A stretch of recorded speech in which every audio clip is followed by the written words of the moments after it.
Well, let's get started. In order to prove that Muhammad was having sex with a prepubescent child, which Islam clearly do not condone, we must establish only two things.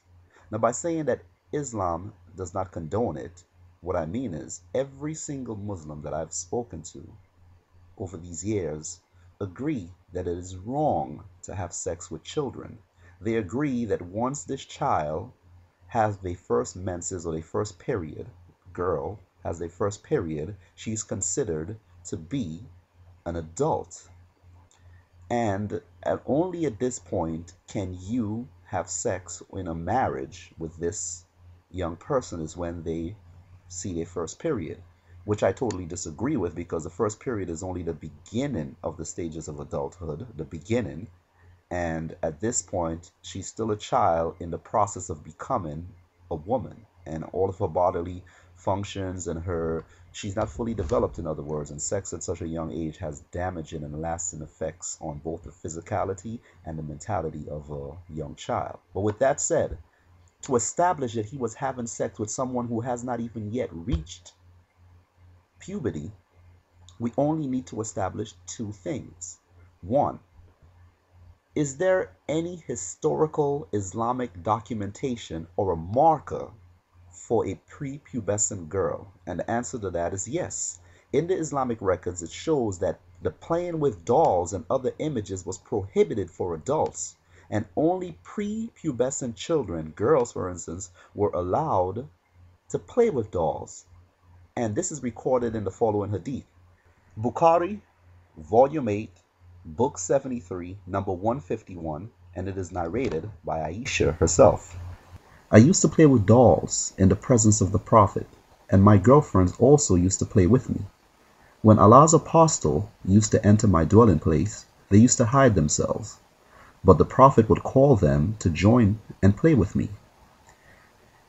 It is noted in parentheses that the playing with dolls and similar images is forbidden, but it was allowed for Aisha at that time as she was a little girl not yet reached the age of puberty. So using the Islamic records, we've established by Islamic standards that much like it is today, the law, Islamic law, was that only children, prepubescent children, and particularly girls, were allowed to have, possess, and play with dolls. So if a child is playing with a doll and have possessions of her dolls, she is considered prepubescent. Therefore, she's not a woman suitable for marriage or sex or anything else that a woman is suitable for. So we firmly established that using the Islamic records.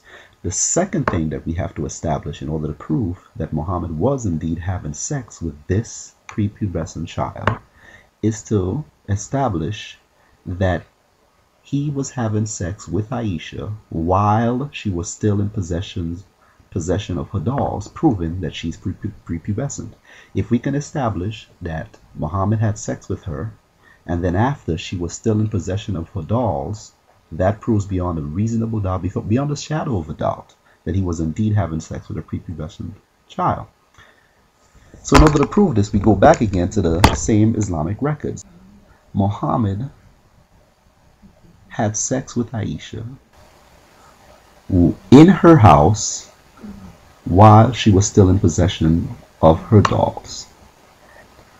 Tabari 9, 128, 131. I was brought in while Muhammad was sitting on a bed in our house. My mother made me sit on his lap. The other men and women got up and left. The Prophet consummated his marriage with me in my house when I was 9 years old. Notice that she says, my mother made me sit on his lap, and his marriage. He consummated his marriage, not ours, his marriage.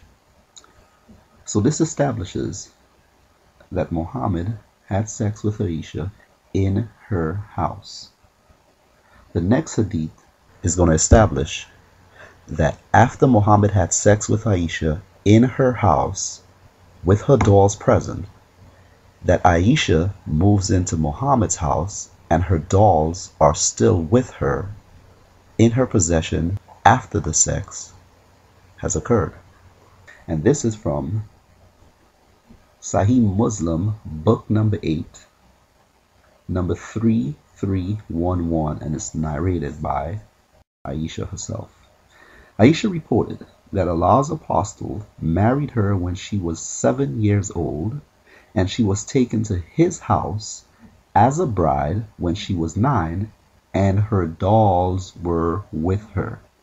So if only prepubescent girls are allowed to have dolls, and Muhammad had sex with Aisha in her house, as the prior source showed, with her dolls there, because we know she still has her dolls because she moves to his house and her dolls went with her, as this current hadith is saying, this proves that she was prepubescent in possession of a doll while Muhammad is having sex with her. He consummated his marriage and she still had possessions of her dolls. As a matter of fact, it went with her after the consummation.